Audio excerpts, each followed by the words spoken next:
Alright, so I'm back. This is part 3, talking about the drug I take for MS. Now, again, like I said, I was diagnosed in 2008. Excuse me. The doctor recommended a drug which I take now called Rebif. I take the 44 microgram dose. Now when you start out, they give you a 22 microgram dose when you first start to get you used to the medicine, and then after like a month they bump it up to this 44 micrograms. It was either a month of 22 or 2 months of 22, and then they bumped it up to 44 micrograms. And the most common side effects most people experience with Rebif is flu-like symptoms like muscle aches, headaches, drowsiness, you know, just what you feel like when you have the flu. And I notice over time the different types of flu-like symptoms I've had. I've noticed like some weeks I've gone, well, like the day before I'm getting ready to take the medicine, I'll start to feel the side effects again.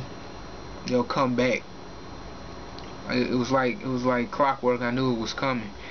I would get the side effects, and I used to get the pressure behind my eye, and like when I look around, it hurt. I could feel it. It was uncomfortable.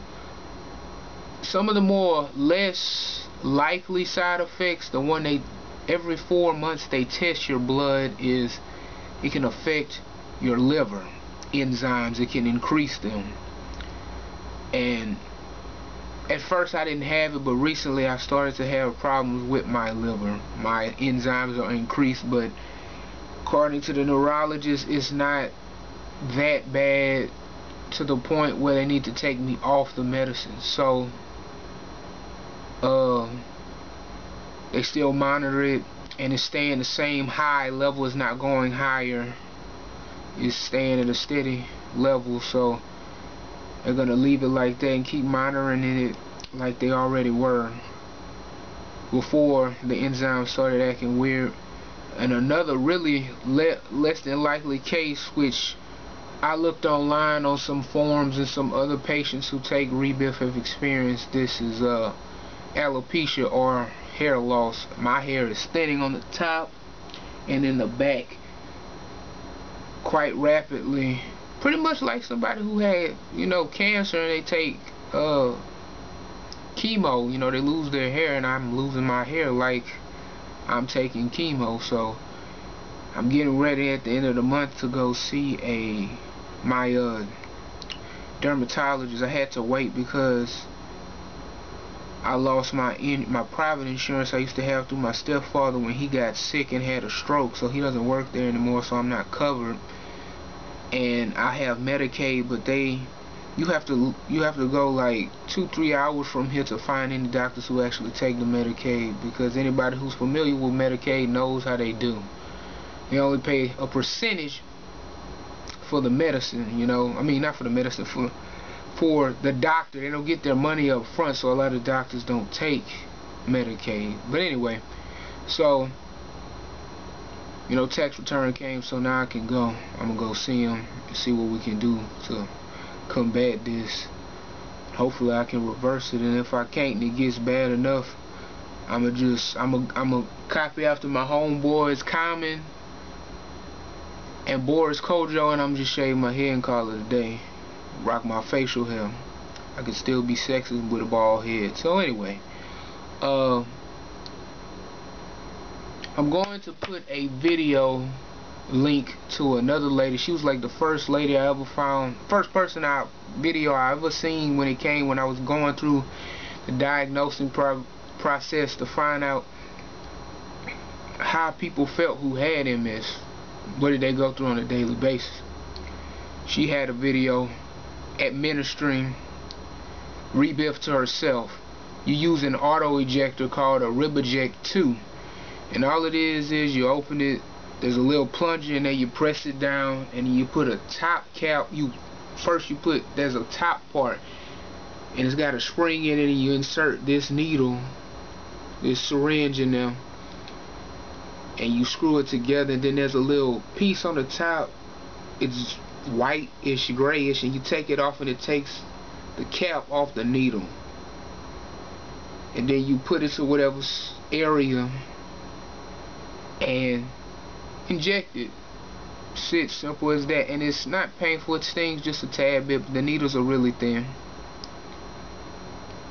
Really thin. I don't know if y'all can see that. See how thin that is. That's nothing. You see how thin? Yeah. So it's 3 times a week, every other day. So I take it Monday, today, which is Wednesday, and Friday every week. And the drowsiness I experience when I wake up the next day is pretty rough. I almost feel like I didn't get no sleep at all. I'm like really fatigued. So I already deal with fatigue naturally, so it's kind of annoying, but yeah. And it doesn't treat the symptoms. It only helps to slightly slow the progress of the disease down, because the inevitable will happen. I mean, Kelli has had, whose video I'm going to link to how she administered the drug, used to take it. She doesn't take it anymore. Kelli's had MS, I think, almost 20 years.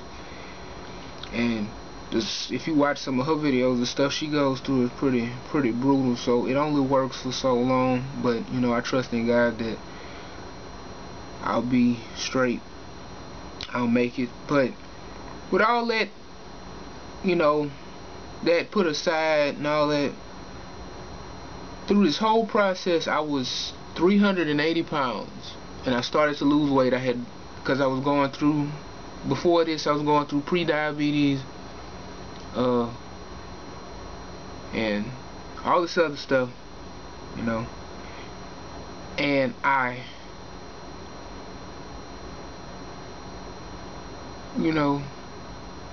could have gave up and just stayed big through my process, but I didn't.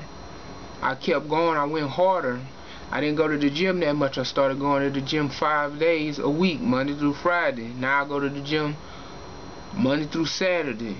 Monday, Wednesday, and Friday is weights, and the other 3 days is cardio. I'm at the gym.